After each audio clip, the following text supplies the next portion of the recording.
ఉండబట్టి ఈ విజయం వచ్చింది. ముందుగా మా కాలంలో అంటే ఇంతకుముందు నేను యాక్ట్ చేసేవాడిని. ఇప్పుడు ఏదో సంవత్సరానికి 1-2 సినిమాలు. అప్పుడు ఇన్ని సభలు ఉండేటివి కాదు. ముందుగా హృదయపూర్వక అభినందన తెలియజేయవలసింది నా అభిమానులకి. దాదాపు 50 సంవత్సరాలు నటుడిగా, విలన్గా ఉన్నప్పటి నుంచి నన్ను ప్రేమించే వ్యక్తులు ఈ రోజుకి ఒక హీరో చేసినా విలన్ చేసినా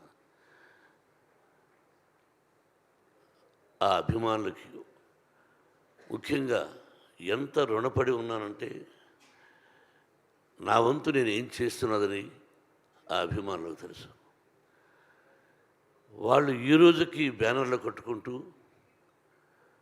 ఇన్ని సంవత్సరాల తర్వాత విజయం వచ్చిందని వాళ్ళు ఫోన్లు చేస్తూ వాళ్ళు మాట్లాడుతున్నారంటే ఇది పూర్వజన్మ సుకృతం.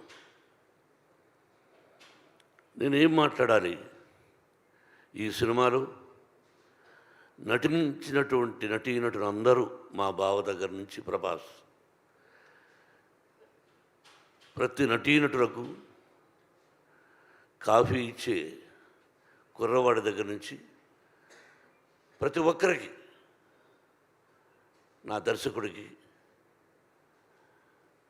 ఎవ్రీబడి, ఒక్కొక్క రచయితలకి, డైరెక్టర్ ఆఫ్ ఫోటోగ్రఫీ, ప్రతి ఒక్కరికి, అందరూ చిన్నవాడు కాబట్టి నాకు కూడా అందరికీ నా హృదయపూర్వక అభినందనలు.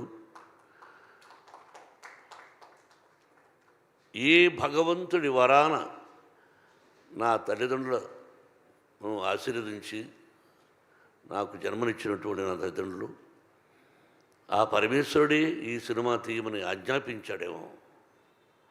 లేకపోతే నేను ఎంత మనం ఎంత. కాబట్టి ఇది పూర్వజన్మ సుకృతంగా భావిస్తూ నాకు ఈ అవకాశాన్ని కల్పించినటువంటి భగవంతుడికి, ఆదరిస్తున్నటువంటి ప్రేక్షకులకి ఎప్పటికీ ఆ ప్రజల ఆశీస్సులు నాకు ఉండాలని, నా కుటుంబానికి ఉండాలని, ఆ సర్వేశ్వరుడి ఆశీస్సులు మీ అందరికీ ఉండాలని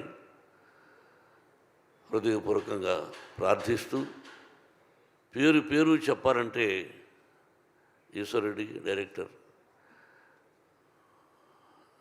ప్రతి ఒక్కరికి జర్నలిస్ట్ సోదరులారా, మీ అందరి ప్రోత్సాహం ఉండబట్టి ముందుకు నడుస్తున్నాం. మావి నిజాలు చూపించండి, ఆ భగవంతుడు మీ అందరికీ ఆశీస్సులు అందజేస్తాడు. మీ ఆశీస్సులు మాకు ఉండాలని కోరుకుంటూ, Vinay, if there is no Vinay there is no Kannappa. Yes, everywhere.